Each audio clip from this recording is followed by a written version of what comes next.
आत्मा और परमात्मा ये हमारे दिमाग से ऊपर चला जाता है। सही कह रहा हूं मैं? अच्छा, हम पढ़ तो लेते हैं कि मैं आत्मा हूं, मैं जीव हूं, मैं शुद्ध हूं, मैं बुद्ध हूं, मैं मुक्त हूं, मैं अजर हूं, अमर हूं। अच्छा, महात्मा ने कहा और रट लिए। कौन है? मैं अजर हूं, अमर हूं, शुद्ध हूं, बुद्ध हूं। काम बना? पूछ रहा हूं मैं, काम बना? कुछ नहीं बना, कुछ नहीं, क्योंकि अभी आत्मा के संपर्क में आए ही नहीं है, उससे जुड़ाव ही नहीं है। केवल रटने से काम होगा, केवल वक्तव्य से काम होगा नहीं होने वाला है। गुरजेफ एक यूरोप के, शायद वहीं के हैं, तो वो उन्होंने एक बात कही। ये लोगों से कहा गया कि तुम आत्मा हो, इसने अध्यात्म जगत में बहुत नुकसान किया है। समझ रहे हैं ना?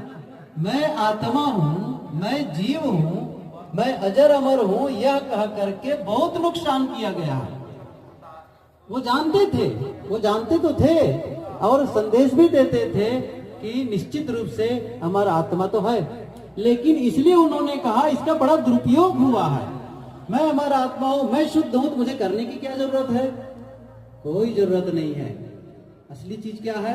साहब ने भी कहा है तो सब घट में, लेकिन कोई उसका मतलब है। एक पंक्ति उनकी, एक साखी प्रसिद्ध है, सब घट मेरो साइया, सुनी सेज न कोय, बलिहारी तेरी घट की जा घट परगट होय।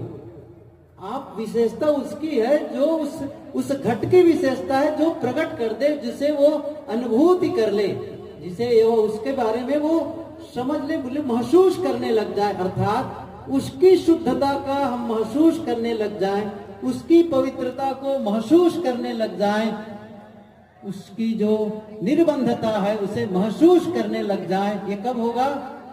जब हमारा मन भी वैसा हो, वैसा हो। इसलिए साधना आत्मा के लिए कुछ नहीं करना। आप साधना करके, भजन करके, कुछ भी करके आप आत्मा में कोई परिवर्तन नहीं ला सकते। जैसा है वैसा है। सही है? उसमें आपको कुछ करना नहीं है कि आपको कहीं आत्मा वहां है, वहां से खींच के लाना है, या परमात्मा वहां है, वहां से लाके फिट करना है। कुछ नहीं, ना आत्मा लाना है, ना आत्मा के बारे में कुछ कर सकते हैं आप। जो है सो है। अब अशुद्धता को, अशुद्ध है तो शुद्ध बना सकते हो, लेकिन आत्मा तो यूं ही शुद्ध है। अपूर्ण हो तो पूर्ण बना सकते हो, लेकिन वो तो पूर्ण है। अच्छा, वो बंधन में हो तो उसे मुक्त कर सकते हो, वो तो पहले ही मुक्त रूप ही है, स्वरूप से तो मुक्त ही रूप है। तो क्या करने वाले हैं? कुछ नहीं। शरीर के संबंध में देखें आप, शरीर को आप चाहे जितना प्रयत्न करें, इसके परिवर्तन को रोक नहीं सकते। क्या आप रोक पाएंगे? नहीं रोक सकते हैं। चाहे जितना आप औषधि करें, चाहे जितना चूर्ण खाएं, चाहे जितना संयम करें। गुरुदेव जी एक बात कहा करते थे, संयममय जीवन जियो। गुरुदेव जी संयम की ही आराधना करते थे। संयममय जीवन था। एक पंक्ति वो अवश्य कहा करते थे, संयम का भी अहंकार मत करना।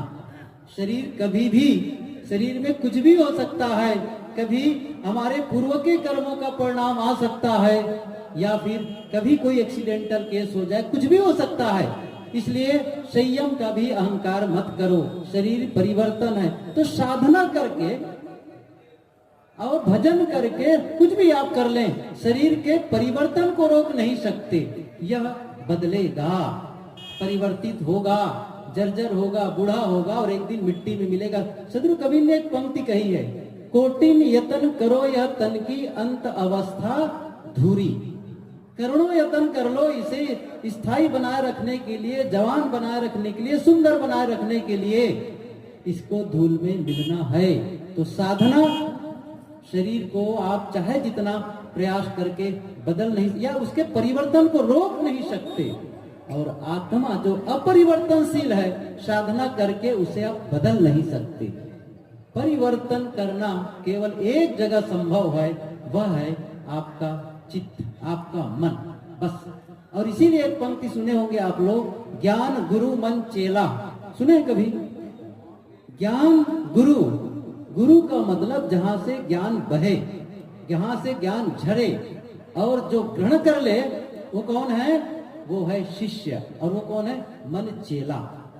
क्योंकि मन में ही परिवर्तन होता है, मन ही अशुद्ध होता है, मन में ही बंधन है। सुने भी होंगे पंक्ति, मन एवं मनुष्य नाम कारणम बंध मोक्षो, मन ही बंधन और मोक्ष का कारण है। संत जन उदाहरण भी देते हैं, चाबी को दाहिने घुमा दो ताला बंद होता है, बाएं घुमा दो ताला खुल जाता है। मन की दिशा, दिशा सही हो, चिंतन की दिशा सही हो तो मन को शुद्ध किया जा सकता है, कलुषित मन को पवित्र किया जा सकता है, विकारी मन को निर्विकारी किया जा सकता है, और यह साधना से संभव है।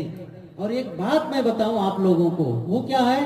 हम सब में जितने बैठे हैं और जितने मेला में नहीं, पूरी दुनिया में यदि मनुष्य जब आया है, इस योग्यता के साथ आया है, इस शक्ति के साथ वो आया है कि वह अपने मन पसंद का जीवन बना सकता है और सुख शांति का अनुभव कर सकता है। क्योंकि जो योग्यता बुद्ध और महावीर को मिली थी, कबीर और नानक को मिली थी, उन्हीं योग्यताओं से लेस होकर के, उन्हीं योग्यताओं से भरपूर प्रकृति ने हमें इस दुनिया में भेजा।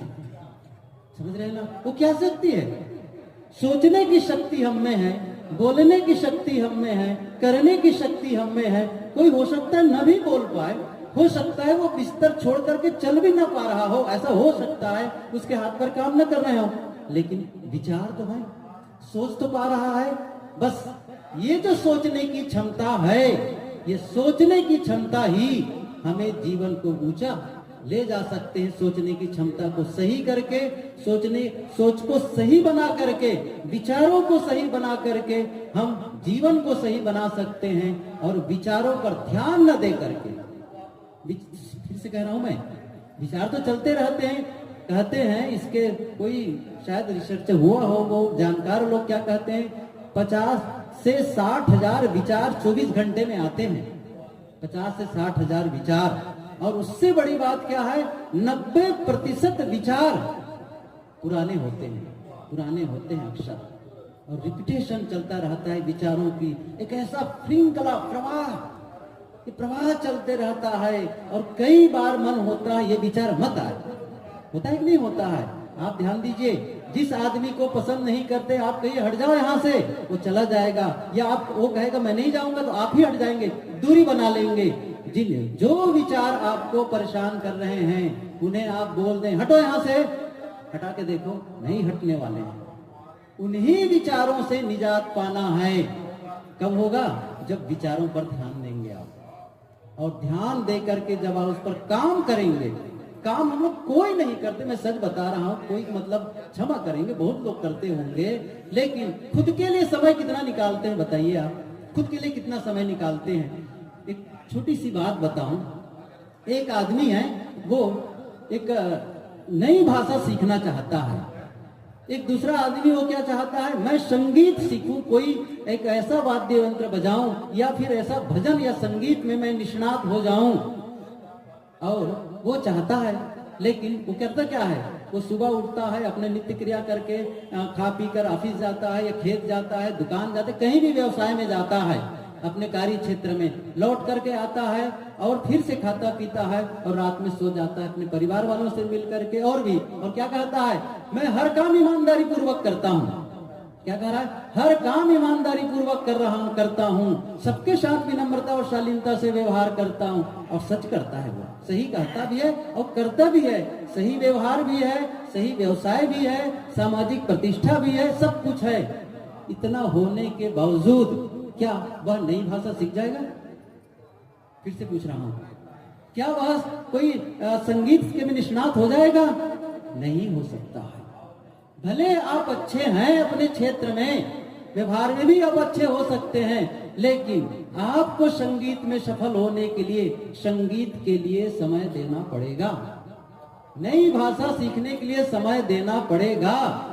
ऐसे ही जब आप अपने जीवन में कुछ नया अनुभव करना चाहते हैं, कुछ अच्छा चाहते हैं, एक ऐसा महसूस जब आप अकेले हों तो शांत, अकेले बैठे और कैसे लगने जाए, शांति महसूस करने लग जाए, किसी की याद ना आए, यदि याद आए भी तो उनके प्रति प्रेम और मैत्री का भाव जगे, बदले का भाव न जगे, दुश्मनी का भाव न जगे, एक ऐसी पवित्रता महसूस करने लग जाए। कब होगा? काम करेंगे तब। भीतर जा करके आपको अंतर यात्रा करनी, और अंदर में काम वो दिखाई नहीं देगा। साहब ने कहा धुआं न प्रगट हो कि जाने जो जरिमों की जाकी लाई हो, वो बाहर से दिखाई नहीं देगा धुआं के रूप में, लेकिन आप अकेले में बैठ करके स्वतः अपने भीतर कुछ वर्क करते हैं, समझ रहे हैं, कुछ काम करते अंतर अंतर में, वो तराशना, वो संवारना, वो निखारना कहाँ कर पाते हैं? क्या कहते हैं? समय ही नहीं मिलता है। न स्वाध्याय के लिए समय मिलता है, न आत्मचिंतन के लिए समय मिलता है, न शांत रहने के लिए समय मिलता है। बंधुओं, समय निकालना पड़ेगा, तभी उस आत्मा परमात्मा की चर्चा करके, या कहना चाहिए उस स्थिति में पहुंचेंगे, उस निर्वात स्थिति में, उस अमन की दशा में पहुंचना है, और तभी आत्मा से जुड़ा होगा। जब मन शुद्ध मन से ही शुद्ध आत्मा का संपर्क होगा, निर्बंध मन से ही निर्बंध आत्मा का संबंध होगा, मुक्त मन से ही मुक्त आत्मा का संबंध होगा, अशुद्ध से नहीं होगा। तो हमें क्या करना है? मन को सही करना है, मन को पवित्र करना है। और जिसने भी काम किया, इसीलिए सदगुरु कबीर की पंक्ति याद करो, एक साधे सब साधिया, सब साधे एक जाए, जैसे सींचे मूल को फूले फले अघाए। रोज साधना करो। मेरा निवेदन क्या है? रोज बैठो ध्यान साधना के लिए। अभी पूछू कितने लोग बैठते हैं? मैं हाथ नहीं उठवाऊंगा, क्षमा करें, बहुत कम लोग होंगे। रोज बैठो, भले ध्यान न लगे कोई बात नहीं है, कुछ तो देखो, पता तो चले मन की कबाड़ में, मन में कितने कबाड़ भरे हुए हैं। थोड़ा स्वाध्याय कर लो, थोड़ा आत्मचिंतन कर लो। नहीं, समय नहीं मिलता है। अब समय नहीं मिलेगा, मैंने कहा ना आप संगीत में निष्णात हो सकते हैं और न ही आप नई भाषा सीख सकते हैं। समय देना पड़ेगा, अपने आप को तराशना है, पवित्रता को महसूस करना है, निर्मलता को महसूस करना है, शुद्धता को महसूस करना है। तो आपको समय देना पड़ेगा। किसके लिए? खुद के लिए, स्वयं के लिए समय देना पड़ेगा। और जो खुद को समय देगा ना, आप समझ रहे हैं, समझ लो, वो जो अपने क्वालिटी वो इंप्रूव कर लेगा ना, फिर वो व्यवहार में आएगा, फिर वो उनके व्यवसाय में आएगा, सर्वत्र झलकेगा। फिर वो, यही तो बुद्ध ने किया, यही तो महावीर ने किया, यही तो गुरुदेव जी ने किया, यही तो संत लोग करते हैं, हम सबको भी करना है। साहब जी का